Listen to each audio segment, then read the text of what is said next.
Hi. So this is new to me.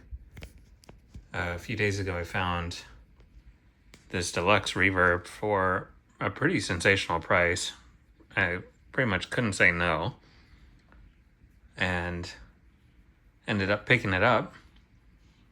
According to the owner, he was saying there's a problem with the reverb circuit, and there's a problem with intermittent sound.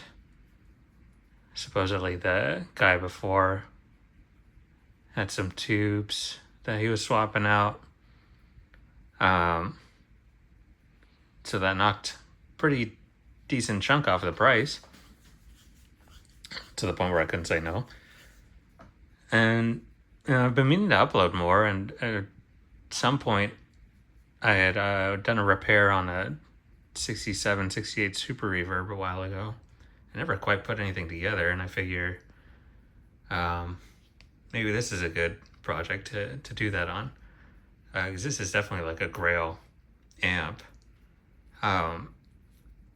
So 64, I believe in 65 they started putting the Fender badge here in the corner. I think in the early 60s they were just doing this sort of grill cloth without the Fender logo there, and then they added that in, I think in probably late 64 to 65.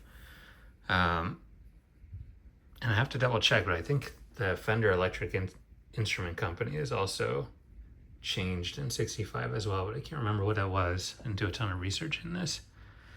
I'm trying to remember from my Uncle Doug videos. Except now I have the Deluxe Reverb that I get to fix. So probably a quick one for today. Speaking of Uncle Doug, I'll probably shoot something similar to him. He has the circuits and all the interesting stuff that I'll probably use as reference to put this back together. I haven't opened it up yet. I don't know what the problem is. But supposedly the reverb tank is original, and supposedly the transformers are original, but I don't know. The tubes are missing their shields. They're missing the original 2-prong cord. It's now a 3-prong, so somebody at some point had gotten in there. So to what extent the originality is, I have no idea. But you wouldn't want a fully original 64 Fender for playing anyway, maybe for a museum, but I'm not the kind of guitarist that would need something like that. And I shouldn't even call myself a guitarist. I just like having fun. So yeah, short one, 64 Deluxe Reverb. I got super lucky I found one. In what looks like decent cosmetic shape. Speaker looks original. And maybe I can just turn this thing around. It's kind of a beast.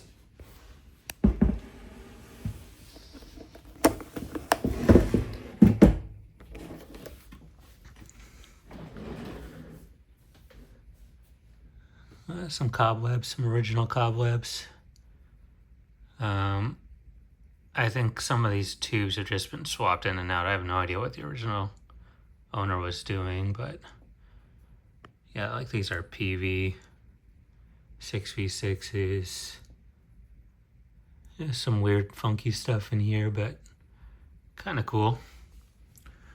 The AB763 stickers in here. My Super Reverb didn't have this, so I thought that was cool to see one of those. And the chassis just looks like pretty decent shape.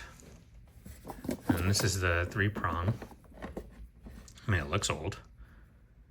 But I have no idea if they wired this thing up correctly or not.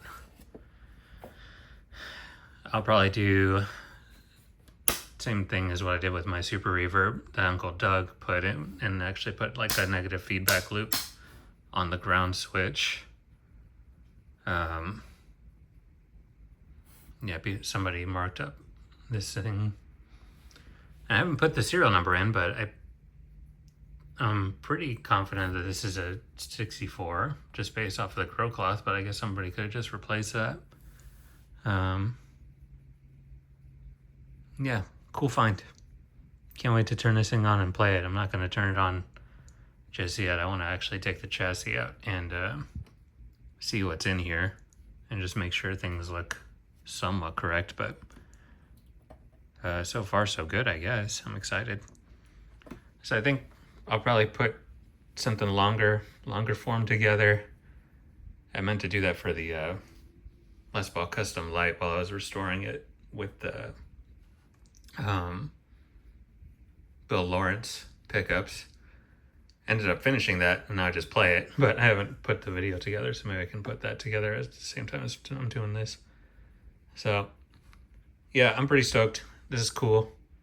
I love Fender amps. I love Les Pauls into Fender amps. I think that's a killer combination. So we'll see how this thing plays soon, hopefully. All right, see you.